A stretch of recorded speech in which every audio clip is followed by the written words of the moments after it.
How to fix America in a few easy steps. And when I say a few easy steps, I mean we can't go back in time and just start over with a totally different structure of government. I don't like that Congress is meant to be co-equal with the White House and Supreme Court, for example, as merely one of the three branches of government. I think Congress should be the supreme thing, and then it delegates the power to enforce its laws to the executive, and it grants authority to the court to interpret its laws. And then if there's a conflict between Congress and either of the other two branches, obviously Congress should win. The longer I live, the more justified I feel in being a parliamentary supremacist. But that's not how it works in America, and after so long, trying to change something like this would be, difficult. So let's try to focus on some simpler changes. Things that would be easier for people to get, but that would still make a big difference. Have the president elected by popular vote across the country. I know. A lot of people have already suggested this before. It's not a unique idea. I'm not spitting fire here. But I also think a lot of people don't understand why this would be so beneficial. It's not just because under the current system it's possible for a candidate to win and become president while technically losing the popular vote. That does happen sometimes. It's not good, I guess, but it's also not necessarily a big deal. The important part is the implications for people's behavior. Think about it like this. You are a random person in New York City. It's time to vote for president. Who do you vote for? Who cares? Doesn't matter. You live in a deep blue state, so your vote doesn't make a difference. You vote Republican? Well, too bad. Your electoral points go to the Democrats anyway. You vote for the Democrats? Okay, cool. But the Democrats didn't really need your vote on this one. They had it in the bag. This feeling affects people's behavior, both voters' behavior and candidates' behavior. If it's winner take all in your region, and your region is a shoo-in for one side, then you have less of an incentive to bother voting, and at the same time, candidates have less of an incentive to care what you think or focus on the things that you want, because they just take your region for granted as either a win or a loss. This is why no US presidential candidate bothers campaigning in New York or California or Texas, despite these being huge populations that should represent a lot of potential votes. Instead, all of our focus goes to what people in swing states care about. So we're concerned not with the largest states with the most people, but the states that are the most divided, the least decided. Why should that make you more important? In 2024, so much of the national discourse revolved around random states like Pennsylvania and Michigan. Regardless of what most people in the country think, regardless of what's actually popular among Democratic voters in general, Kamala Harris apparently had to campaign around what these people in these states, a very small portion of the country really, wanted. So no, you're not allowed to be an environmentalist, because fracking, because Pennsylvania, because working class voters, because oil and jobs and pickup trucks and trade schools. And I mean no offense to Pennsylvania in particular, but if the rest of the country says one thing and Pennsylvania says the opposite, then what the fuck? Why should everything revolve around them? I want elections based on actual popular sentiment, so our politicians are trying to be the best representatives they can of the country, not just of the most divided swing states. What the fuck kind of system is that? I also read the Democratic Party was heard a lot on Israel-Palestine because there were a lot of Muslims in Michigan, a swing state, who were effectively advertised into thinking that voting Democrat was bad for Palestine somehow. So there was a huge swing away from Democrats compared with the previous election. A lot of that support went to Jill Stein instead. Wow. Great job, guys. If the election for president was just a majority vote across the country, we wouldn't have to play any of these stupid games anymore. The whole landscape of the election would change because we would just focus on the country in general, and these random little pockets of voters wouldn't dominate the conversation and the party's political agendas. Point number 2. Abolish the Senate. Okay, wait, I don't think you can just do that. Hang on. Make it so the number of seats that your state gets in the Senate scales with your population, like how the House of Representatives already is. In other countries there are often senates, but I don't know the name of a single senator in Canada. You know why? They don't matter very much. It's a little bit like the monarchy. It's something that used to be more important, but today is kind of just a formality. At the end of the day, the Senate will just sign off on anything the House wants. And that's how it should be. The Senate is stupid. It made sense in the past as a transitional thing, as our society moved from more aristocratic to more democratic rule. The intention was that you had one assembly to represent the voting public, and then you had another assembly that represented the church and the landed gentry or whatever, and anything the people wanted to do had to be run by them. It was kind of like the aristocracy saying, okay, we'll let the people govern stuff, but let's have everything they do run by us just in case, so that we can veto if they try to do anything too crazy, because this whole democracy thing is a little new and we're worried about what might happen.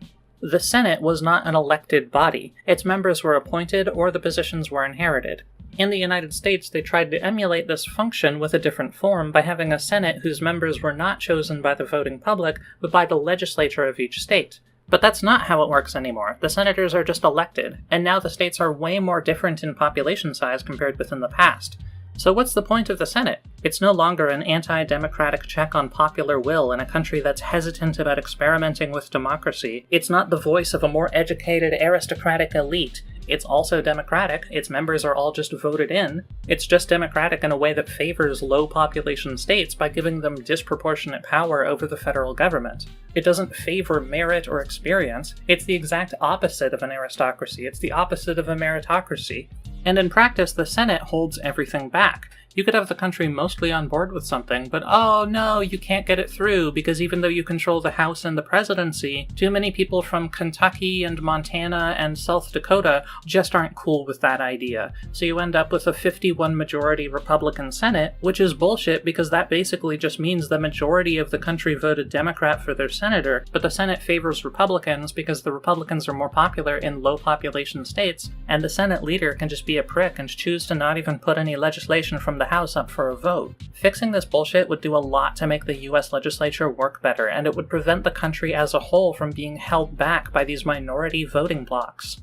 And that's it, those are the two changes. I think you couldn't do the second thing without a constitutional amendment, so I guess that would be hard. Actually, the first one might require one as well. Well, whatever. I don't know. Good luck, Americans.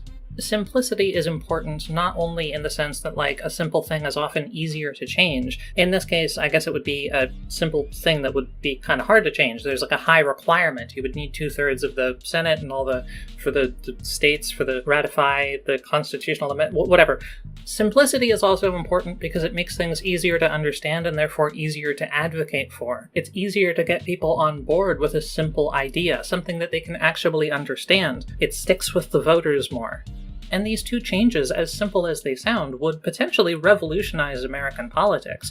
Even just one of the two changes. I mean, both of them for good measure, but even if you could just do one of the two, these are both, like, potentially big changes.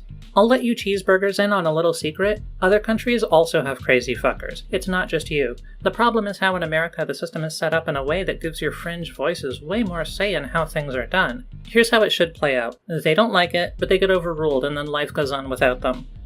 Okay, wait, bonus third thing. No more presidential pardons. That wouldn't be a big structural change, like I think that American society would largely not be that different, but fuck the pardon. The pardon power is stupid. Or make it require Senate approval or something, I don't know. And okay, wait, fourth thing, while you're still here. Hear me out. I know everyone reacts negatively to this at first in America land because Americans don't like being told what to do, which is based, okay, you're cowboys, you're rebels, I don't want to tread on you, okay, you're a bunch of scary rattlesnakes, but hear me out, just for a second, okay? Open your mind. Take a note from Australia, mandatory voting. Not a criminal offense, just like a fine, a ticket.